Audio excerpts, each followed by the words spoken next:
എല്ലാവർക്കും news first മലയാളത്തിന്റെ പുതിയൊരു വീഡിയോയിലേക്ക് സ്വാഗതം. IPL-ലുമായി ബന്ധപ്പെട്ട് ഇന്ന് പുറത്തുവന്ന പ്രധാനപ്പെട്ട വാർത്തകളാണ് ഈ വീഡിയോയിലൂടെ നമ്മൾ കാണാൻ പോകുന്നത്. അപ്പോൾ ഇതുപോലത്തെ IPL വാർത്തകൾ ഏറ്റവും ആദ്യമേ ലഭിക്കാൻ ഈ ചാനൽ മറക്കാതെ സബ്സ്ക്രൈബ് ചെയ്യൂ.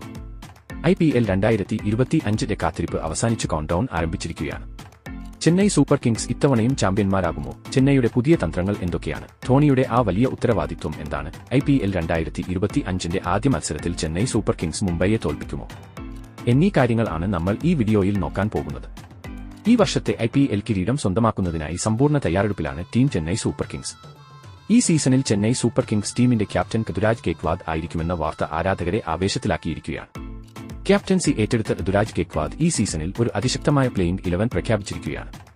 മഹേന്ദ്ര സിംഗ് ധോണി ഈ സീസണിലും ടീമിനൊപ്പം വിക്കറ്റ് കീപ്പറുടെ സ്ഥാനത്ത് തുടരുക തന്നെ ചെയ്യും.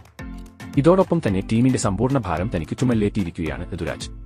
ചെന്നൈയുടെ ആദ്യ മത്സരം മുംബൈ ഇന്ത്യൻസിനെതിരായിരിക്കും. ഈ മത്സരം ജയിക്കാൻ ഋതുരാജ് ഗേക്വാദ് ഒരുങ്ങിക്കഴിഞ്ഞു.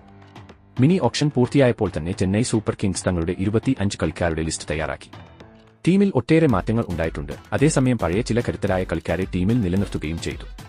കഴിഞ്ഞ സീസണുകളിൽ IPL ചരിത്രത്തിൽ പുത്തൻ റെക്കോർഡുകൾ സൃഷ്ടിച്ച ചെന്നൈ സൂപ്പർ കിങ്സ് ഇത്തവണയും അതേ ആവേശത്തോടെയാണ് ടൂർണമെന്റിനെ അഭിമുഖീകരിക്കുന്നത്. 23-ാം തീയതി ചെന്നൈ സൂപ്പർ കിങ്സ് മുംബൈ ഇന്ത്യൻസിനെതിരായ ആദ്യ മത്സരത്തിനിറങ്ങും.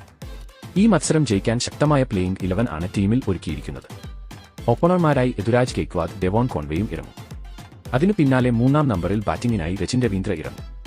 4-ാം നമ്പറിൽ ശിവം ദുബെ, 5-ാം നമ്പറിൽ വിജയ് ശങ്കർ എന്നിവരെയാണ് ഋതുരാജ് ഈ മത്സരത്തിനായി തിരഞ്ഞെടുത്തിരിക്കുന്നത്. അതേസമയം 6-ാം നമ്പറിൽ ധോണി വിക്കറ്റ് കീപ്പറായും ബാറ്റ്സ്മാനായും കളിക്കും.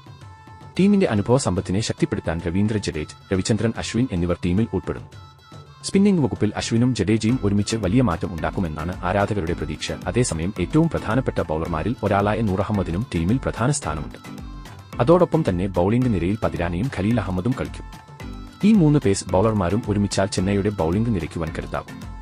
ഈ സീസണിൽ ധോണി വിക്കറ്റ് കീപ്പറായിരിക്കും. എന്നാൽ ടീമിന്റെ തന്ത്രങ്ങൾ സജ്ജമാക്കുന്നത് അദ്ദേഹത്തിന്റെ തന്നെ ഉത്തരവാദിത്തമായിരിക്കും.